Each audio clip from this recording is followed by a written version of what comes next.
Límite Fronterizo, conversaciones archivísticas en cuarentena, son una conversación profesional, pero también afectiva con nuestros pares del mundo de la archivística o archivología. Estos diálogos son un cuarto acercamiento entre el Museo de Química y Farmacia de Santiago de Chile y el Museo Histórico Sarmiento de Buenos Aires, Argentina.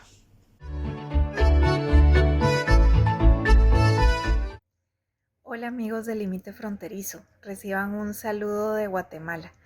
Mi nombre es Adriana Mendizábal, soy archivista y pues he tenido la oportunidad de poderme desarrollar en el ámbito de los archivos, memoria y derechos humanos y también en procesos de transparencia y acceso a la información que involucran directamente a los archivos.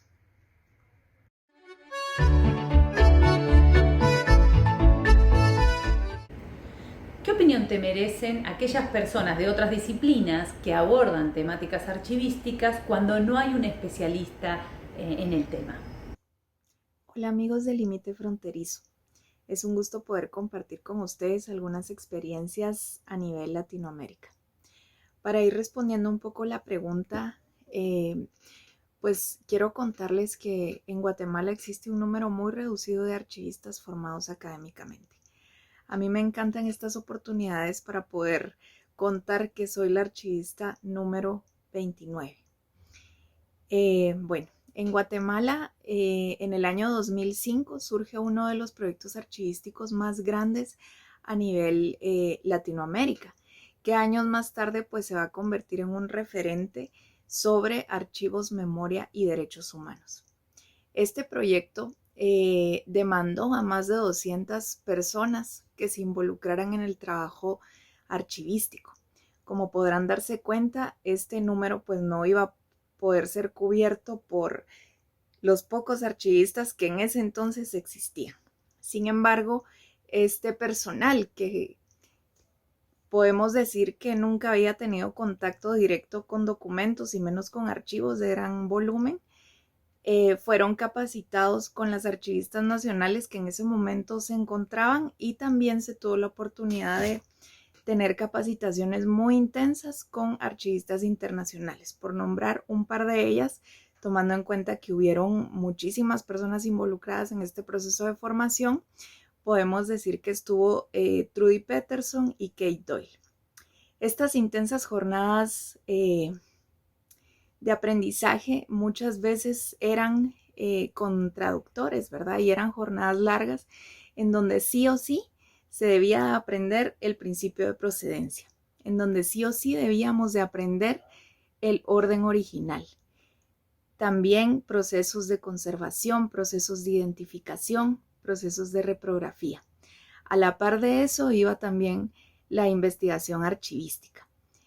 Pero la dicha de toda esta formación era que a la par estaban los documentos. Entonces podemos ver la relación entre la teoría y lo práctico para poder llevar a cabo este trabajo archivístico. Entonces, pues fue un proceso de formación muy intenso, pero la satisfacción de todo esto era que estas personas eran comprometidas con un objetivo claro, y este objetivo era el esclarecimiento histórico. Estas personas han sido protagonistas de grandes logros en el tema de lo judicial en cuanto a casos de violaciones a derechos humanos, en donde la prueba documental ha sido la más explotada. No podemos decir que todas las historias han sido de éxito, como la que les acabo de contar. En Guatemala también existe una gran necesidad archivística en las instituciones. Se carece de archivos y no digamos de archivistas formados. A la par tenemos personal que no es formado en la archivística, personal que es relegado a funciones de bodega, también personal castigado. Tenemos personas que desconocen las instituciones en donde se encuentran. Eso mismo lleva a un escaso compromiso con la conservación y manejo de documentos. También acá podríamos mencionar una reprografía sin ningún sentido, ¿verdad? En síntesis, en Guatemala vamos a encontrar muchas personas que no tienen formación archivística, pero que el compromiso mismo de sus labores los ha llevado a la autoformación, tanto nacional como internacional. Y lamentablemente también existen personas que con ningún compromiso son guardianes de la memoria. No podemos exigir formación académica si desde los centros universitarios no se da la difusión ni la promoción a esta importante carrera.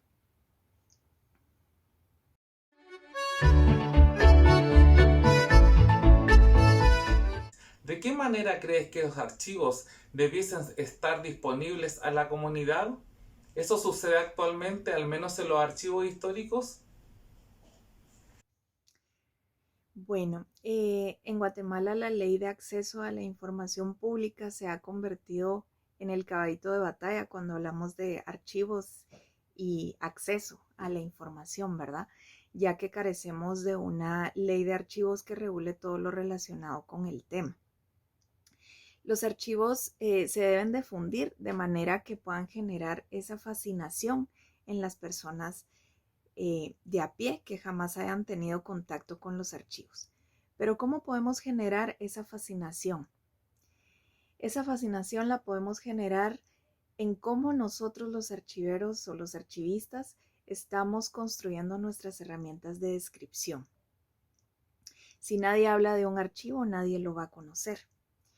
Pero también si nuestras herramientas descriptivas las creamos únicamente para uso interno o un cuadro de clasificación que únicamente el archivero puede descifrar, pues estamos limitando el acceso a que las personas de a pie puedan consultar el contenido de la información, ¿verdad? Si estamos con ese concepto, pues estamos muy lejos de poder generar esa difusión. También debemos de pensar en involucrar a la comunidad y hacerla sentir parte de la historia de la región, como por ejemplo hacer una selección de documentos vitales y darle el valor a esos documentos, de manera que podamos explotar su contenido. Que cuando se hable del archivo, la comunidad sepa que se está hablando de su herencia, de su historia, de su legado, de sus sueños y de sus realidades.